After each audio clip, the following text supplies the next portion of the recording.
ओम शांति। आज बाबा के 8 तारीख के महावाक्य हैं। रिवाइज कोर्स है 15/12/2001। बाबा ने कहा, हेडिंग है एक व्रता बन पवित्रता की धारणा द्वारा रूहानियत में रह मनसा सेवा करो।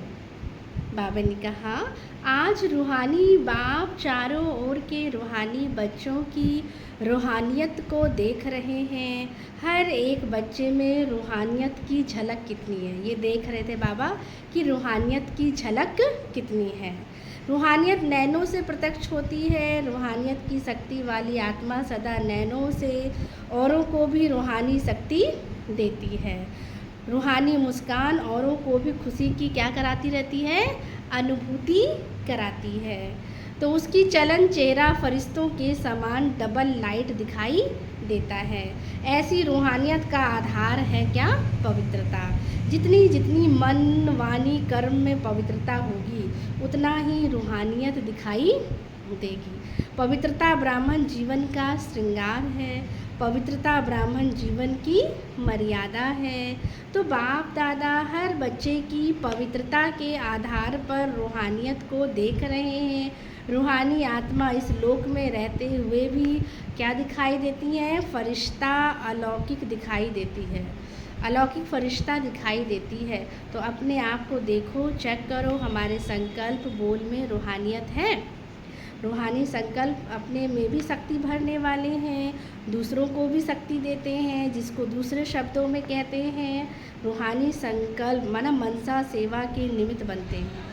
रूहानी बोल स्वयं को और दूसरों को सुख का अनुभव कराते हैं, शांति का अनुभव कराते हैं। एक रूहानी बोल अन्य आत्माओं के जीवन में आगे बढ़ने का आधार बन जाता है। मतलब एक बोल ही है जो कहते हैं कि क्या है, वो आगे बढ़ाता है। बाप कहते हैं रूहानी कर्म सहज स्वयं को भी कर्म योगी स्थिति का अनुभव कराते हैं, दूसरों को भी क्या है, कर्म योगी स्थिति का अनुभव कराते हैं।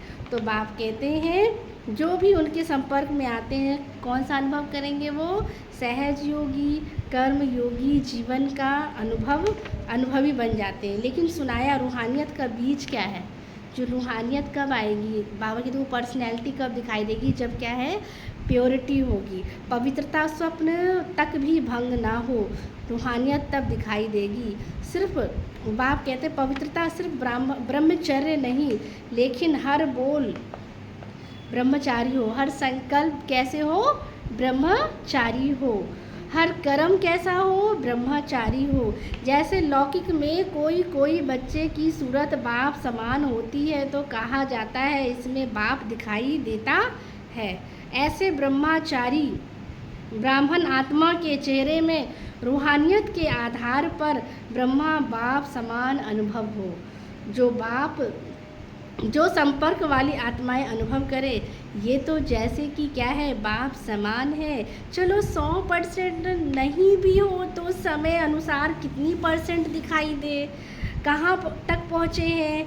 बाप कह रहे हैं 75%, 80%, 90% कहाँ तक पहुँचे हैं। बाबा पूछ रहे हैं कहाँ तक पहुँचे हैं, कितना परसेंटेज है। तो ये आगे की लाइन बताओ। देखो बैठने में तो आपको आगे नंबर मिला हुआ है, तो ब्रह्मचारी बनने में भी नंबर आगे होना, आगे है कि नहीं, बाबा पूछ रहे हैं आगे हो।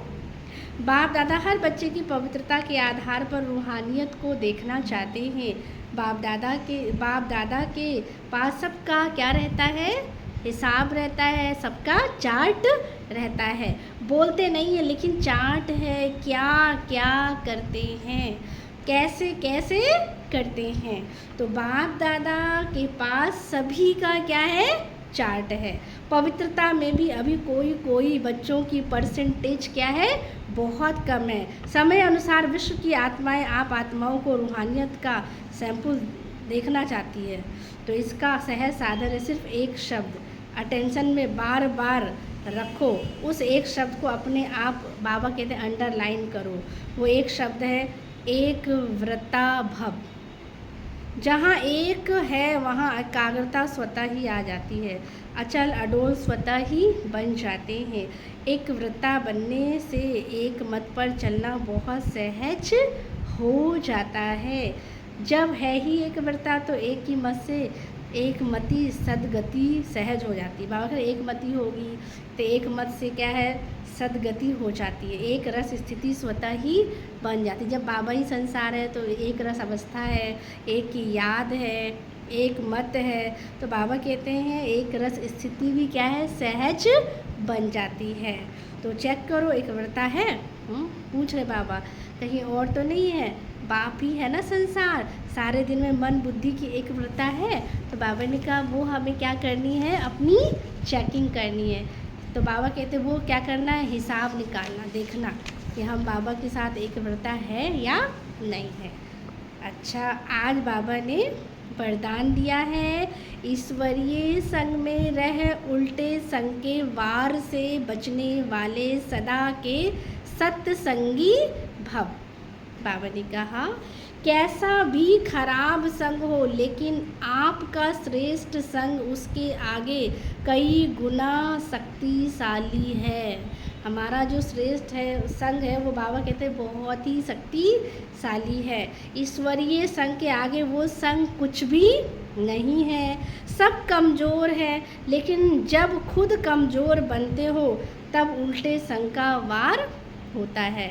जो सदा एक बाप के संग में रहते हैं अर्थात सदा के सत्संगी बनते हैं, वह और किसी संग के रंग में प्रभावित नहीं होंगे। जो सदा ही एक ही सत के संग में रहते हैं तो बाबा कहते वो किसी के संग से प्रभावित नहीं हो सकते।